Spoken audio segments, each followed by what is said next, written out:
और हमारे दुश्मन का काम है हमारे रास्ते में रोड़े अटकाने का।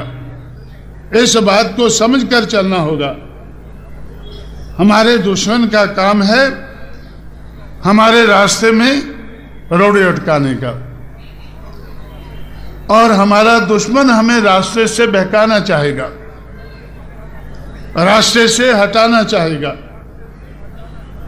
रोड़े भी अटकाएगा, लालच भी देगा।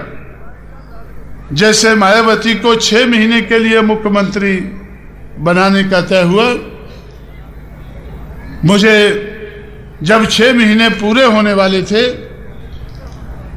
तो अटल बिहारी और आडवाणी मुझसे कहने लगे कि मायावती को 5 साल राज करने दो।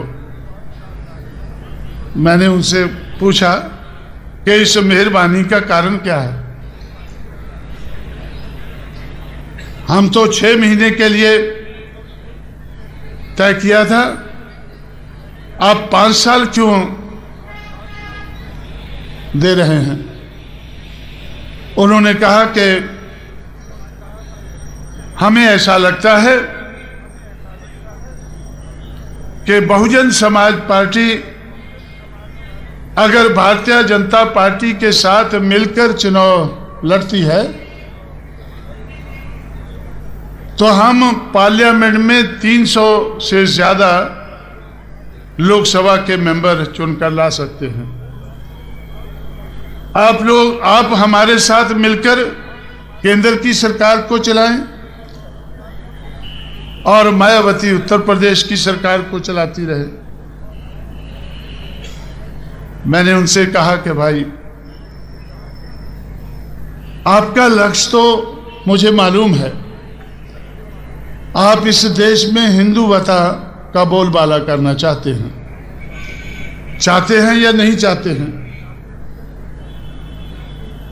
पता नहीं आप चाहते हैं नहीं चाहते हैं, लेकिन हल्ला तो किया हुआ है कि हिंदुवता हमें उसका बोलबाला करना है।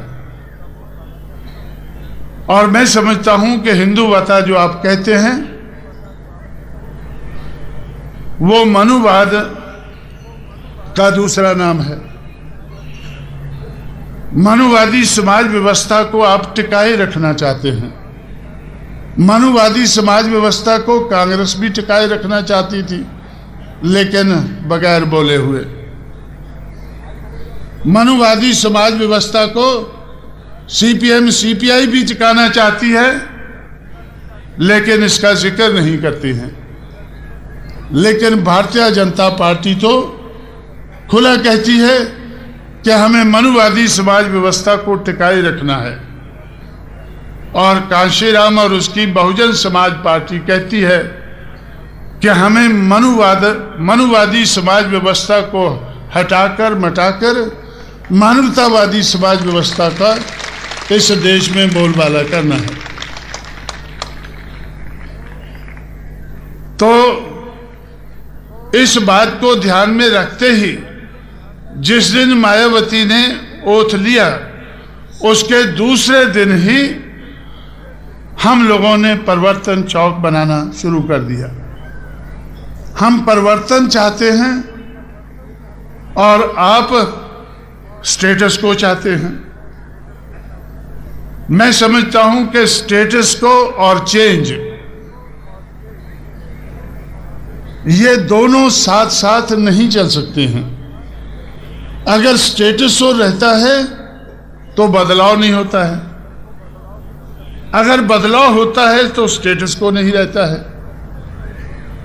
अगर स्टेटस को और चेंज ये दोनों साथ साथ नहीं चल सकते हैं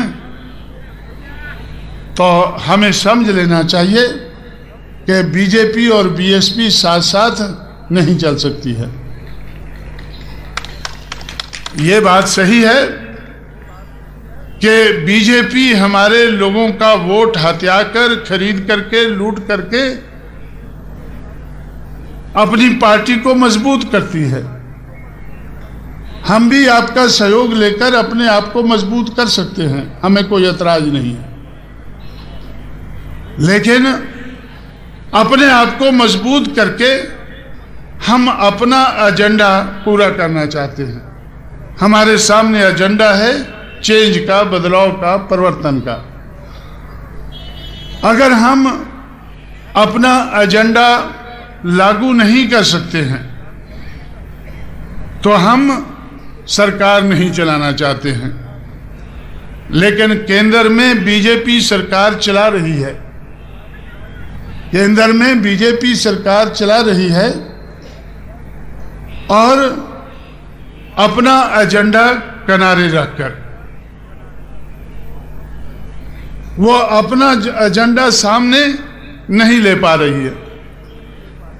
थोड़ा सा लाती है, सरस्वती सरस्वती करती है तो विरोध हो जाता है। उनको तो उनके सहयोगी सरस्वती भी नहीं करने देते हैं, लेकिन उनके अपने सहयोगी उनको सरस्वती करने से भी रोकते हैं। इतना सा भी वो एजेंडा पूरा नहीं कर पा रहे हैं, लेकिन फिर भी सरकार तो चला रहे हैं। जब ममता बनर्जी जैसी महिला उनको सरस्वती नहीं करने देती है तो मायावती कैसे करने देती? तो इसलिए मैं समझता हूं हमें भी इस बात को ध्यान में रखकर चलना है कि अगर हमें सरकार बनानी है, अगर हमें हुक्मरान बनना है, हमारे सामने लक्ष्य क्लियर है, हमारे सामने एजेंडा क्लियर है कि हमें इस देश में परिवर्तन लाना है। अगर हम परिवर्तन नहीं ला सकते हैं तो ऐसी सरकार चलाने से कोई मतलब नहीं है।